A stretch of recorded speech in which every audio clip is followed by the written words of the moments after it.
me on one side and my twin brother on the other, rocking us. And that was the song she sang to us. I can hear her Irish voice to this day. And the prayer inherent in that song that all parents have for their children, that God would look after them.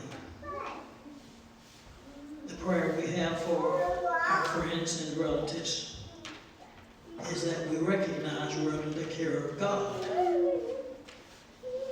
In 1 Peter chapter 2, verses 9 and 10, Peter is quoting from the Old Testament.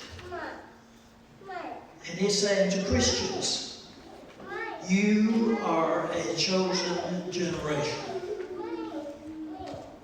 Now underline the word chosen. God chooses. You are a royal priesthood. Underline the word royal and priesthood. You are a holy nation. Underline the word holy, which means set apart or sanctified. Nation meaning God's people. You are his own special people. From all the people in the world, God selected special people for his children. And you are God's people that you may proclaim the praises of him who called you out of darkness into his marvelous light. We read these words from Peter, written late in the first century. It doesn't dawn on us that God used these same words many times over before. And to a group of people who were not what God wanted them to be.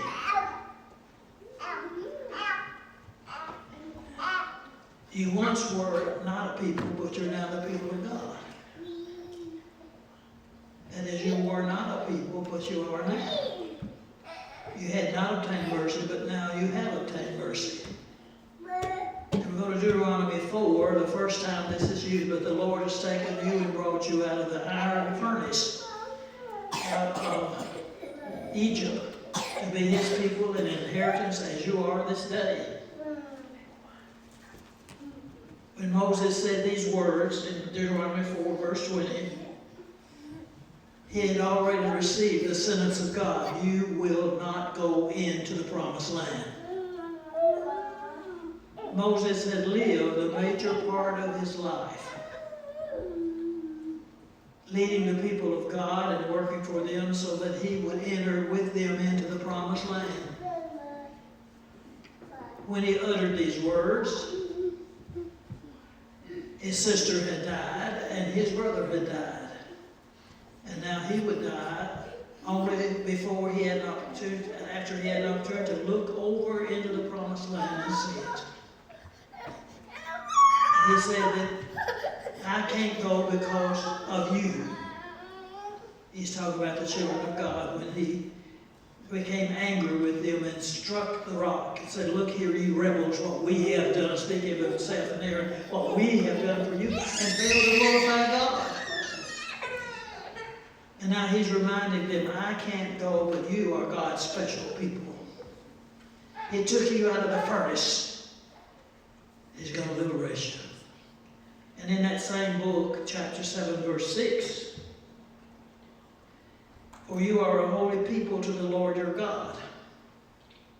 The Lord your God has chosen you to be a people for himself. In other words, he's inherited us. A special treasure above all the peoples on the face of the earth. Moses, why did you 5 or 6 times in this book over your lifetime stand before the people of God and say, you are God's special people? Why did they have to need to be reminded? That lets us know that we need to be reminded that we're God's special people. Then we go to Deuteronomy 14, verse 2, for you are a holy people to God, the Lord your God, and the Lord has chosen you to be a people for himself, a special treasure above all the people who are on the face of the earth. See, God cultivated them and formed them and shaped them and gave them a special name, his people, and led them and cared for them, and they turned their back upon him. And then as we continue, Deuteronomy 26. Today you have proclaimed the Lord to be your God, and that you will walk in his ways and keep his statutes, his commandments and his judgments, and that you will obey his voice. Also today the Lord has proclaimed you to be his special people, just as he promised you that you should keep all of his commandments. Now I've taken the time tonight for this one purpose. We are God's special people. We belong to God.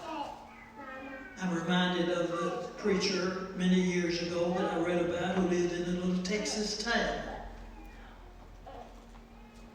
And the people did not like his attitude, because when he walked through town, he threw his shoulders back and he pranced through town as if he owned it. So one of them one day said to him, well, preacher, you act like you own this town. He says, no, I don't, but my Father does.